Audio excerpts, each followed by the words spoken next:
Bonjour Valérie. Bonjour Mireille Dumas. Bonjour. Merci d'être avec nous ce matin. Merci à vous. Toujours heureuse de vous recevoir. On va parler d'un document hypnotique, j'ai envie de dire. Quand on commence à regarder, on a du mal à quitter l'image. C'est un documentaire sur Brigitte Bardot. On va en reparler. Brigitte Bardot, l'insoumise. Ça passe sur Canal+ Doc. Ce sera disponible sur MyCanal également. Ça y est, vous avez quitté France 3. Pas du tout. C'est une productrice, vous travaillez avec tout le monde. Pas du tout, c'est une parenthèse. Voilà. Je viens de finir un grand documentaire pour France 3. Voilà. Ils n'ont pas voulu de Bardot Ah non, ou pas c'est Canal+ qui me l'a commandé. qui me l'a proposé. Voilà. Et ça fait un moment. Oui, parce ça fait un moment parce que ça accompagne. Certains disent que c'est dans la suite. Oui, j'ai que lu vous ça. avez voulu surfer Mais pas du tout. C'est lancé, vous imaginez un film comme ça, c'est lancé il y a bien longtemps et ça accompagne d'ailleurs la remasterisation du film Le Mépris qui est diffusé le même soir sur Ciné+. D'accord. Puis même si vous aviez été opportuniste, ça veut dire que vous êtes une bonne productrice. Oui, Dans mais l'autre sens aussi. il s'avère que vous savez, pour faire un documentaire, ça prend du temps. Combien de temps Donc, il faut d'ailleurs pour que nos auditeurs 6 mois déjà pour voilà, moi je l'ai fini en décembre, vous voyez, et puis ça a été lancé mais bien longtemps à l'avance. bien longtemps avant. Oui. On ne Gilles, savait même pas qu'il y avait une série. Gilles, on va passer au zapping. Sud Radio Média, l'instant zapping. Cette histoire me fascine, elle doit vous fasciner Mireille, puisqu'on se connaît bien. Vous êtes un peu les deux femmes de ma carrière. Hein. Voilà. De votre vie. De votre vie, oui. de ma vie. Dites-le. Oui, je peux le dire. Allez, hop, allez, out et en live. Voilà. Ça y est, il est passé aux aveux. Moi, l'histoire de Michel Piaille, vous savez, qui vient donc d'avouer, entre guillemets, qu'il aurait tué accidentellement sa femme, me fascine. Petit souvenir de son interview, parce qu'il donne des interviews désormais, les meurtriers sur France 3. Nous sommes le 23 mai, et à l'époque, voilà sa théorie. Sur un autre message, une photo de la dune du Pilat en Gironde. Mais les enquêteurs ont établi que la photo a été capturée sur un site internet. Elle n'a donc pas été prise par Karine Esquivillon. En plus, le téléphone de cette dernière n'a jamais quitté la Vendée selon les enquêteurs. Depuis la disparition de sa femme, ce brocanteur, qui dit avoir été agent secret, s'est beaucoup confié aux journalistes. Alors moi je suis convaincu qu'elle est partie volontairement. Ça arrive, malheureusement, c'est dans ce que j'ai lu, les gens qui font des vraies disparitions volontaires, ça arrive, ils coupent tous les ponts. On ne la jugera pas du tout. Si elle veut refaire sa vie, qu'elle nous le dise. Ben oui, Ça vous qu'elle le fascine. dise. Vous qui connaissez bien la nature humaine, ça fait. C'est-à-dire que c'est assez récurrent. Hein, rappelez-vous Patrick Henry qui avait tué le petit garçon. Très longtemps maintenant et qui courait partout et lui carrément il disait attraper l'assassin et tuer-le. Enfin, il est allé très très loin alors que c'était lui. Pourquoi besoin de donner des interviews? On l'a vu dans l'affaire Daval aussi, en pleurs. Je crois que d'abord c'est pour se déculpabiliser et puis parfois vous savez que certains finissent par le croire. C'est ça qui est fou. Ça, ils finissent par s'imaginer qu'ils n'ont pas que ce ne sont pas eux qui ont tué. Et moi j'avais interviewé dans les prisons justement des personnes qui avaient tué les proches et très très souvent ils commençaient par dire ils en parlant d'eux et il fallait très longtemps pour qu'ils disent je. C'était toujours un autre. Il y a comme un dédoublement parce que l'acte est tellement terrible qu'on ne peut pas imaginer qu'on est le monstre. Ouais. Gilles, continue. Après Marlène Schiappa, on l'a vu, elle ne savait pas tout ce qui se passait dans son ministère. C'est au tour de Mohamed Sifaoui de s'exprimer sur les subventions qu'il a touchées par le fonds Marianne.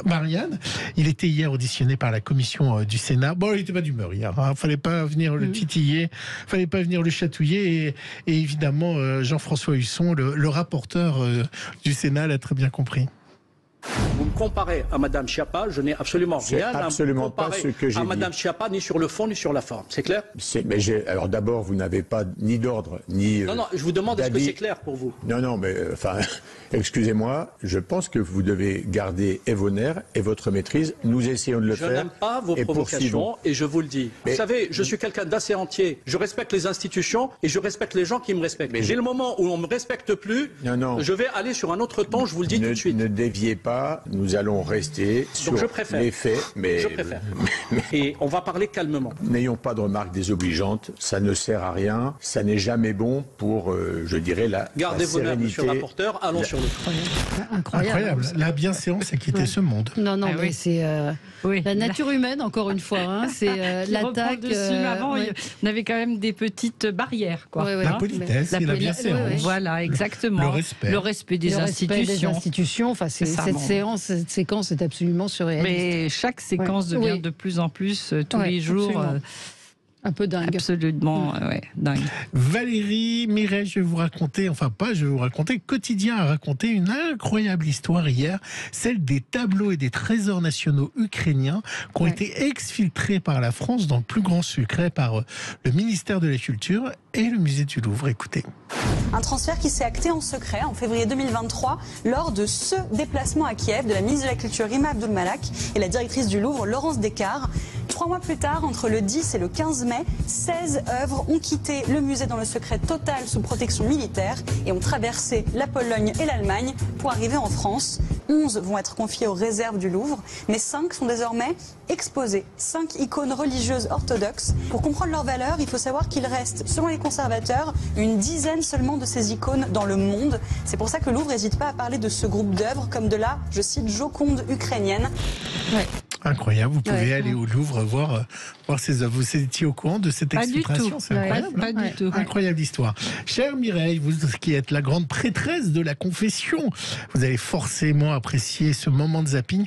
Hier, Jean Reno était invité de l'émission C'est à vous parce qu'il fait la voix de l'audio-guide, vous savez, de l'exposition qui est actuellement en Belgique et maintenant en France sur Johnny Hallyday. Hier, donc, à l'évocation des 80 ans qu'il aurait eu, eh bien, il a craqué sur le plateau de C'est à vous. Quand j'ai fait, je me souviens, quand j'ai fait tout son parcours, à la fin, j'ai pleuré. Oh. Attendez, c'était trop. Pour moi, c'était un ami, c'était un homme généreux, c'était un artiste, c'était un énorme chanteur. Et il faut que je sois présent pour ses filles, en tout cas pour ses filles, puisque je suis le parrain de Jeanne, et pour sa mémoire. Parce qu'avec moi, il a été un cœur énorme. Énorme. Je pouvais vivre avec lui si j'avais pas eu de maison, je pouvais rouler dans sa voiture si j'avais pas eu de voiture. Il était très ému. Moi, il me bouleverse toujours parce que c'est un grand gaillard. Et là, quand il craque, ça me rappelle quand je l'ai interviewé. C'est un moment particulier où il parlait de son père, avec lequel il a eu des grandes difficultés à communiquer. Et à ce moment-là, il craquait en se rappelant ce manque de communication. Et c'est un grand émotif. Alors, on voit une grande carcasse comme ça. Et en fait, c'est un cœur d'artichaut. Et il craque aussi toujours sur l'affection et sur l'amour. Johnny, vous l'aviez interviewé aussi? Oui, aussi. Vous en aviez...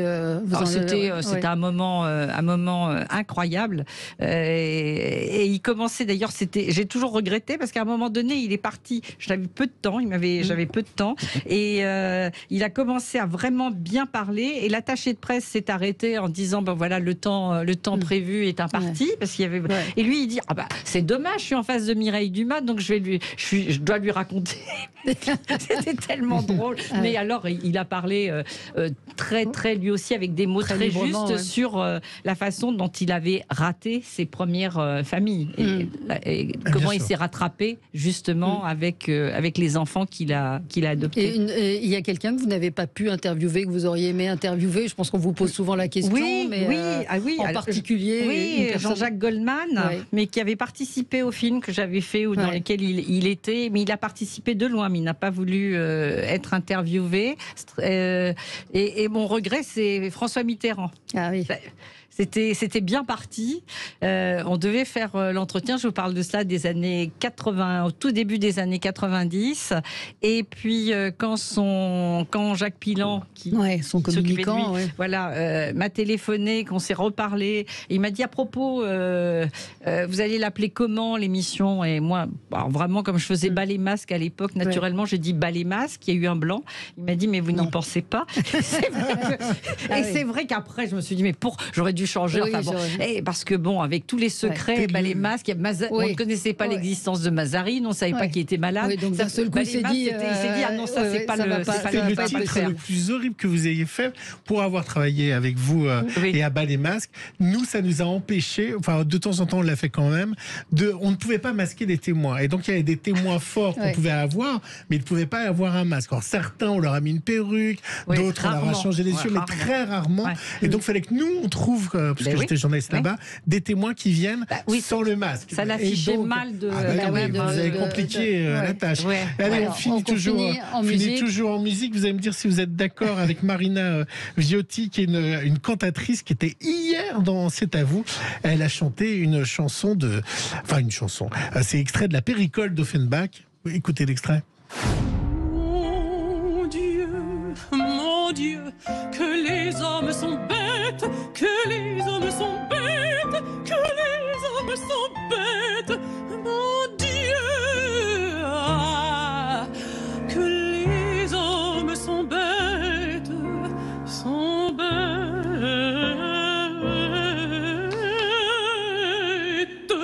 Je sais pas parler comme ça, vous pouvez le mettre en sonnerie sur votre téléphone.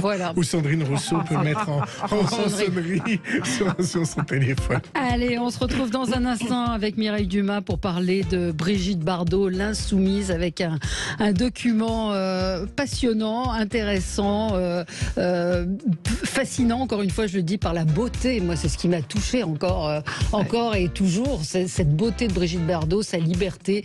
On en reparle avec vous dans un instant, Mireille Dumas. À tout de suite.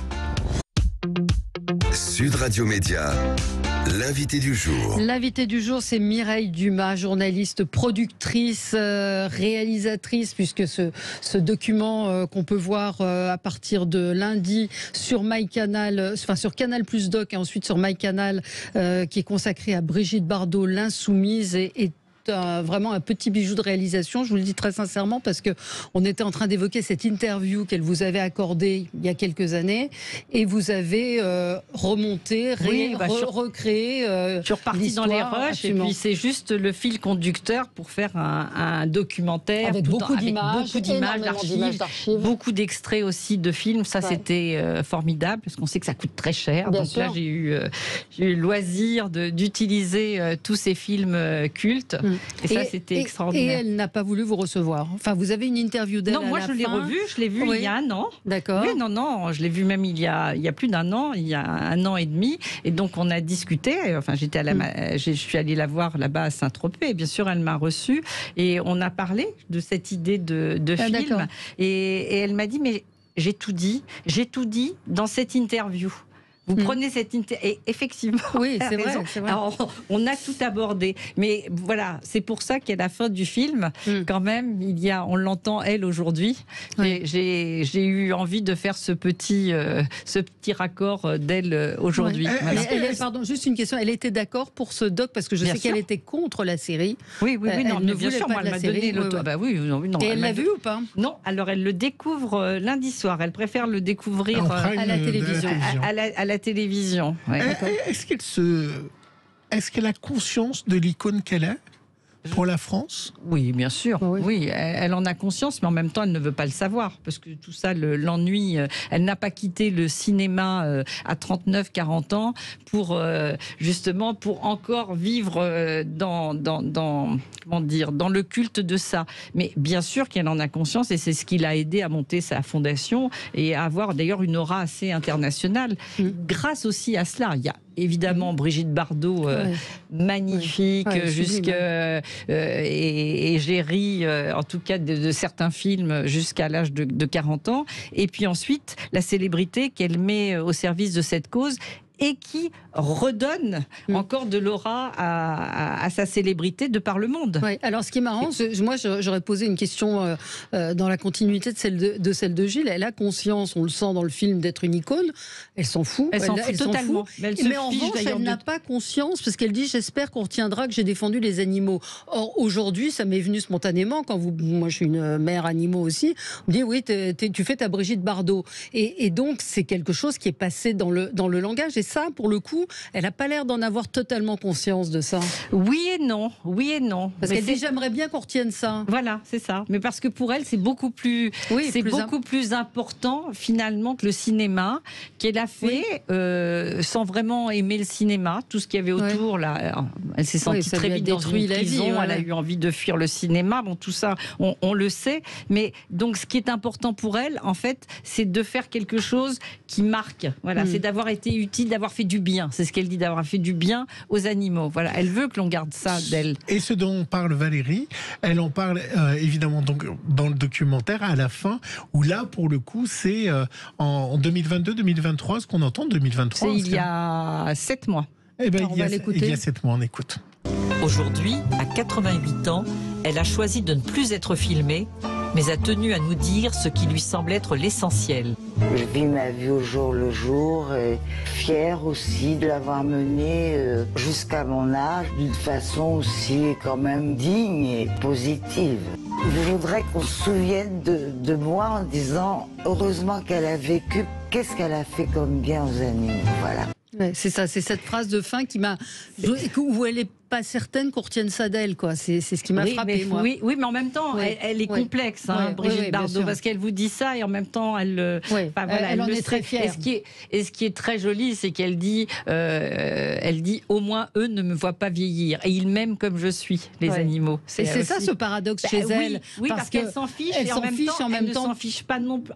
Elle s'en fiche, mais c'est dur. C'est dur quand on a été la plus belle femme du monde à un moment donné aussi. Mais elle l'accepte. Elle accepte de vieillir. Oui, parce qu'elle n'a pas fait de chirurgie esthétique. Rien du tout. C'est ça qui est formidable. Mais bon, il y a quelque chose de douloureux quand même. Il y a des photos d'elle à la Madrague dans son décor au quotidien. Alors beaucoup plus des animaux. D'ailleurs, vous voyez, on le voit derrière. Dans le cadre, il y a quelques photos comme ça de moments de sa vie, mais surtout tous les animaux, tous ceux qui l'ont accompagnée, qui sont aujourd'hui morts, qui sont enterrés d'ailleurs tout autour de la Madrague. Il y a plein de petites tombes et aussi dans l'autre maison, son refuge au cœur de la Garrigue. Son rapport aux hommes est fascinant, c'est intéressant ce qu'elle raconte dans cette interview et cette phrase où elle dit « Je suis une femme libre mais pas libérée ». C'est assez étonnant. D'ailleurs, elle dit « J'étais décoincée à l'époque où les femmes étaient coincées et maintenant qu'elles sont décoincées, je suis coincée ». Mais en fait, ce qu'elle explique, c'est qu'elle a vécu, parce qu'on a voulu faire d'elle une égérie du féminisme, alors qu'elle a toujours dit qu'elle s'en fichait. De toute façon, le féminisme ne représentait absolument rien pour elle. Elle a vécu comme elle voulait vivre, de façon très libre, mais en étant toujours dépendante de l'amour ou de la protection de quelqu'un. Voilà, elle dit j'ai toujours été... Elle a besoin d'être protégée, et pour ça, et elle parle un peu de son fils en disant que c'est pour ça qu'elle n'était pas faite pour être mère. Parce qu'en fait, oui, elle est restée... Il y a quelque chose chez elle de la petite fille. D'ailleurs, vous voyez dans l'interview, elle a des fleurs dans les cheveux, des petites frisettes. Voilà, elle est restée, elle a besoin de protection, et elle explique bien qu'elle a été entourée d'ailleurs toute sa vie, même sur les tournages. Il y a les coiffeurs, les maquilleurs, etc. Elle a toujours été entourée, et donc elle est restée toujours dépendante ou de l'amour de quelqu'un ou de la protection.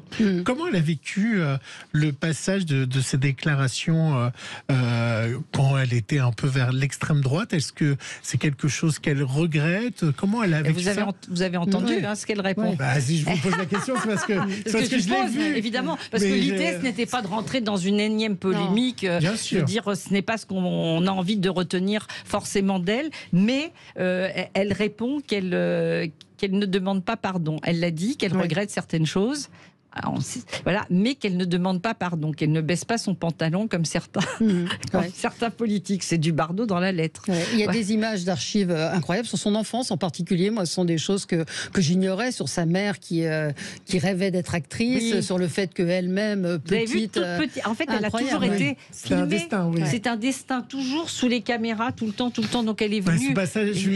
Alors, et là aussi, le paradoxe en étant tout le temps filmée, en fait, en se laissant, puis en adorant adorant ça, être Ouais. filmé, et en même temps en détestant et en prenant en grippe le fait d'être justement aussi pourchassée et prise pour comme gibier finalement, aussi par les paparazzi. Elle a tellement été prise comme gibier qu'après elle a fui. Mais cette décision incroyable à 39 ans d'arrêter le cinéma et de se réfugier et de se réfugier avec les animaux en Est-ce pleine que gloire. comme Johnny ou des grandes stars, elle a préparé son départ? Est-ce qu'elle a des choses qu'elle a préparées? Est-ce que vous avez pu lui en parler avec elle ou c'est Son délicat? départ, vous voulez dire le grand départ? Oui, le grand départ. Non, elle n'en parle absolument pas. Elle parle de la mort à un moment. Elle dit qu'elle n'aime pas en parler et qu'elle en a peur. Oui, bien sûr, parce que aussi elle a fait comme beaucoup de grandes stars d'ailleurs des tentatives de suicide. Donc elle parle de cette relation, de cette tristesse parfois qu'il habite. Elle qui est tellement aussi dans le joyeuse et positive, elle a ces grands moments de déprime. Mais vous savez pas ce que deviendront ces animaux? Ah bah si, elle a fait une fondation.